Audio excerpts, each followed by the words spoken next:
안녕하세요. 사연을 시작하기에 앞서 구독과 좋아요 부탁드려요. 감사합니다. 사연 시작해 볼게요. 제가 디저트 카페를 시작한 건 29살이었어요. 처음엔 작은 점포였지만 모든 디저트를 직접 만드는 핸드메이드 방식으로 운영했죠. 새벽 4시부터 일어나서 케이크 반죽을 만들고 쿠키를 굽고 마카롱을 만들었어요. 손목은 항상 아팠고 어깨도 결리고 발은 하루 종일 서 있느라 퉁퉁 부었어요. 그래도 장사가 잘 되니까 견딜만 했어요. 처음 몇 개월은 정말 힘들었어요. 재료비, 임대료, 인건비까지 빠지고 나면 남는 게 별로 없었거든요. 그런데 점점 단골 손님들이 생기기 시작했고 SNS 입소문도 타면서 매출이 늘어났어요. 핸드메이드의 장점은 남는 게 많았어요. 대신 제 손목과 열정을 갈아 넣어야 했죠. 그래도 돈이 차곡차곡 쌓이는 게 너무 재미있었어요. 4년째 되던 해 우연히 부동산에서 급매물 얘기를 들었어요. 30평 아파트인데 시세보다 싸게 나왔다는 거였어요. 구축 아파트지만 지하철역에서 도보 5분 거리고 학군도 좋고 상가도 많아서 임대 수요가 꾸준했어요. 그동안 모아둔 돈이 2억 정도 있었는데 나머지는 대출받아서 바로 계약했어요. 아파트를 사자마자 월세 임대를 줬어요. 그래서 더 열심히 일했어요. 대출금을 빨리 갚고 싶었거든요. 그러던 어느 날 카페에 자주 오던 손님이 있었어요. 키가 크고 말은 잘하는데 솔직히 제 취향은 아니었어요. 너무 말이 많고 농담도 좀 유치했거든요. 그런데 이 사람이 저한테 계속 관심을 보이면서 매일 와서 안부를 묻고 가끔은 꽃도 가져오고 제가 힘들어 보이면 도와드릴 일이 없냐고 물었어요. 처음엔 그냥 친절한 손님인 줄 알았어요. 그런데 몇 달을 그렇게 오더니 직접적으로 데이트 신청을 하더라고요. 저는 당연히 거절했어요. 일도 바쁘고 솔직히 마음에 들지도 않았으니까요. 그런데 이 사람이 정말 끈질겼어요. 6개월을 그렇게 하니까 조금씩 마음이 움직이더라고요. 악한 사람은 아닌 것 같았거든요. 그래서 결국 연애를 시작했어요. 그 사람은 중견기업에서 일했어요. 처음엔 괜찮았어요. 성격도 착하고 저를 정말 좋아하는 게 느껴졌거든요. 하지만 데이트는 자주 못했어요. 제가 카페 일 때문에 너무 바빴거든요. 평일에는 매일 새벽부터 밤 9시까지 일하고 평일 하루만 쉬었어요. 남편은 평일에 회사를 다니니까 시간이 안 맞았어요. 그렇게 1년 정도 만나다가 결혼 얘기가 나왔어요. 저는 36살, 남편은 37살이었거든요. 나이도 있고 남편이 결혼하자고 계속 말하니까 결심을 했어요. 그때쯤 아파트 대출금도 다 갚았어요. 월세 수입이랑 카페 수익으로 금방 갚았거든요. 결혼 준비를 하면서 신혼집 문제가 생겼어요. 제 아파트에는 이미 세입자가 살고 있었고 계약 기간도 1년 남아 있었어요. 그래서 전세로 집을 구했어요. 결혼식은 간단하게 했어요. 혼인신고는 나중에 하기로 했어요. 결혼하고 나서도 저는 계속 카페를 운영했어요. 남편이 회사 다니고 저는 장사하고 나름 잘 돌아갔어요. 생활비는 제가 관리하려고 했는데 남편이 자기가 하겠다고 했어요. 저는 한 달에 200만 원씩 줬고 남편도 200만 원씩 보태서 생활비로 400만 원을 정해두고 남은 돈은 저축을 하기로 했어요. 물론 저는 카페 수입으로 따로 또 열심히 모아나갔어요. 결혼 생활 초기에는 별 문제가 없었어요. 저는 일에 정신이 없었고 남편도 회사 일로 바빴거든요. 집에서는 저녁만 같이 먹고 평일에 가끔 남편이 월차를 써서 영화 보러 가는 정도였어요. 그런데 결혼 3개월쯤 지나서 시댁 얘기가 나오기 시작했어요. 남편한테는 여동생이 하나 있었는데 시부모님이랑 같이 살고 있었어요. 시아버지는 몸이 안 좋으셔서 일을 못 하셨고 시어머니는 마트에서 파트타임으로 일하셨어요. 그래서 남편이 한 달에 80만 원씩 용돈을 드린다고 했어요. 처음엔 이해했어요. 각자 집안의 사정이 있으니까요. 그런데 점점 이상한 일들이 생기기 시작했어요. 시어머니가 갑자기 전화를 해서는 시아버지 병원비가 부족하다거나 보일러가 고장났다거나 갖은 핑계를 대면서 돈을 요구하는 거였어요. 그럴 때마다 저는 돈을 보내드렸어요. 하지만 빈도가 너무 잦았어요. 한 달에 서너 번씩 전화가 오니까 실제로는 용돈 80만 원 외에 많게는 월 100만 원 이상 더 들어가고 있었던 거예요. 그러던 중 신우가 결혼한다는 소식을 들었어요. 그런데 문제가 있었어요. 혼전 임신이었거든요. 남자 쪽이 24살로 신우보다 어렸고 그쪽 집에서 엄청 반대했다고 해요.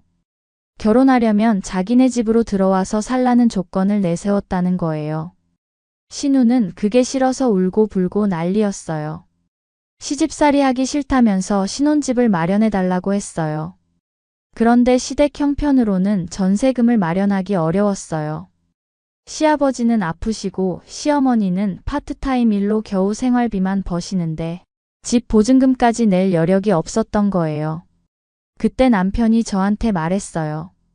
우리가 도와줘야 할 것 같다고 신우가 너무 힘들어한다고 하면서요. 저는 몇백만 원 정도 생각했어요.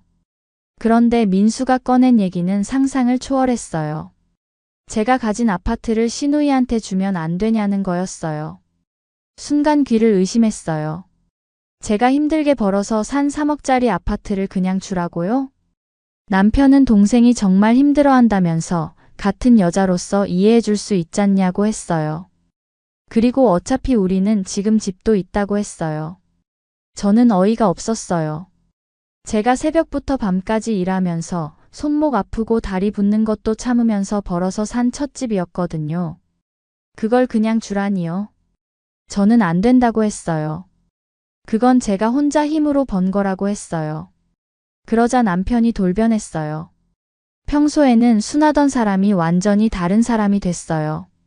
제가 너무 이기적이라면서 가족이 힘들어하는데 도와주지도 않는다고 했어요. 그리고 그 집이 얼마나 한다고 그러냐면서 자기가 갚는다고 했어요. 저는 3억을 월급 300만 원으로 언제 모을 거냐고, 게다가 시댁에 매달 80씩 보내면서 언제 모을 거냐고 물었어요. 그러자 남편이 완전히 화를 냈어요. 자기가 돈 없다고 무시하는 거냐고, 자기도 모을 수 있다고 소리 질렀어요. 그날 밤부터 남편은 매일 저한테 아파트 얘기를 했어요. 아침에 일어나자마자 저녁 먹으면서 잠자리에 들 때까지 계속 그 얘기만 했어요. 시누이가 정말 불쌍하다고, 임신했는데 스트레스 받으면 안 된다고, 가족끼리 도와주는 게 당연한 거 아니냐고 했어요. 하지만 저는 절대 안 된다는 입장이었어요. 그 아파트는 제 인생에서 가장 큰 자산이었거든요. 노후 계획도 그걸 바탕으로 세워놨는데 그냥 줄 수는 없었어요. 그러다가 결정적인 일이 벌어졌어요. 제 부모님 생신이었는데 용돈을 드리려고 100만 원을 준비했다고 남편한테 얘기했어요. 그런데 남편이 제 부모님께 드릴 거면 자기 부모님께도 같은 금액 드려야 하는 거 아니냐고 했어요. 그때 정말 어이가 없었어요. 이미 매달 80만 원씩 드리고 추가로 병원비니 뭐니 해서 100만 원 넘게 보내드리고 있는데 거기다가 또 용돈을 드리라는 거예요. 저는 당신네는 이미 매달 100만 원 넘게 받고 계시잖냐고 했어요. 그러자 남편은 그건 생활비고 이건 따로 효도하는 거라고 했어요. 그냥 용돈을 드리는 것도 아니고 생신이라 드리는 건데 그렇게 못마땅했나 봐요. 그날 정말 크게 싸웠어요. 저는 그동안 참고 있던 게 많았거든요. 사실 결혼하고 나서 이상한 점이 많았어요. 제가 생활비로 200만 원씩 주고 남편도 200만 원씩 보태서 총 400만 원을 쓴다고 했는데 실제로는 그렇게 많이 쓸 일이 없었어요.